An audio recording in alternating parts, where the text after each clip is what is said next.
going to a next level. Welcome back to Under a Hat, where I, John Bob, interview. Who are you again? Oh, Sarah Pop. For those budding artists out there, what are some thoughts that you would definitely remember this as you go? Remember this as you go. Oh, as you go through your journey? Well, I've been listening to some people. I'm always trying to listen to people that, have done something better than I have. It might not be in the arts area, but it might be in their professional life. What have they done? What can I learn from them?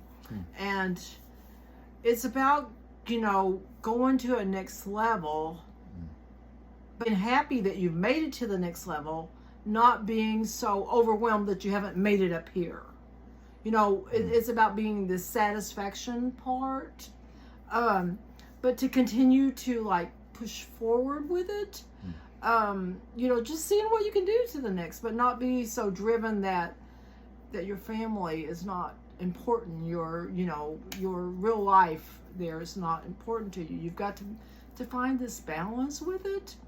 I know I was talking to one of the gals today at one of the programs, and I was telling her, I always tell people, especially kids that I have in class, because I know when they get to middle school, or some people call it junior high and high school, they want to do band. They want to do orchestra. They want to do some of those things. And so art gets left behind sometimes, unless they are serious, more serious and maybe thinking about going into art, because you can't always do both of those. And I told them, I was like, it's okay if you want to go do, band, art, whichever. But art you can always come back to. Band, symphony, some of those things are a lot of times short-lived. Unless you happen to join into some community that has something like that. But still you're not, it's not a full-time thing. But art, you can always interweave in your life. And you can make a lot of little extra money. Oh, one thing I do, because you were talking about the money side, one thing I do is, because I don't sell a lot of my art. Right. I don't do it to sell, I do it to tell stories.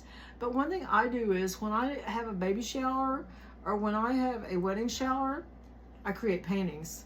And, oh man, sometimes they're hard because I try to give the essence of something having to do with that person. And I remember she does it well. Couple examples of some of the paintings I have done for gifts. I don't think I do, but then I have these people that tell me I do. And it's like, what? This lady, one time I gave it to this lady, and I didn't think she really cared about stuff like that. And then all of a sudden, she tells me about 5 minutes later, she's like, I called my husband, and I was all but in tears, telling him about this painting you did for me. Because she was expecting a child, and I had painted a little one with her. And then one of my friends, I went to her son's wedding, and she says, come here. And they're on the table, I should do here so you can see my fingers. They're on the table by the cake was the painting. Standing by the painting at the wedding reception. I was lost for words. I was lost for words. And then, what was it, my nephew, I made one for his wedding, and I hadn't given it to him yet. And when I got there, I said, well, your gift's over there in the pile. And he says, I think I might have seen a picture on Facebook of part of it. He's like, you made me one of those paintings, didn't you? But they are hard to, that is hard. It's hard to conceive the idea of what that person looks like, that brings it to the plate. Because like I said, it's not a realistic one. It's a cartoon. A caricature of them. And then there's this lagging artist fear of, they're not going to like it. They're totally not going to like it. That's where I go. And sometimes I have a real difficult time doing those because of that.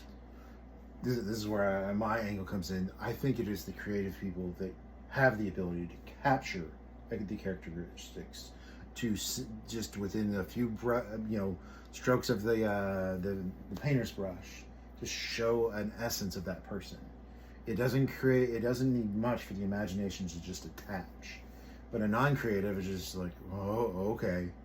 Like they can't even, that aspect, what do you mean? And yeah, I did one simple for and your effective. sister, after she had the little one. It took me a really long time to do it. And her daughter turned out to be lightheaded when she was born. And, my daughter and I are dark-headed. Of course, he was blonde when he was little. No, I'm just not. He was a towhead, actually. And she said, well, you finally gave me one, Mom. And she said, I thought it's because, she didn't quite turn out dark-headed. And I was like, I didn't tell her. But it wasn't that. I was afraid she wouldn't like it because I didn't feel like I was good enough to, do it right for her. We can be insecure in our own art. Yeah, we are.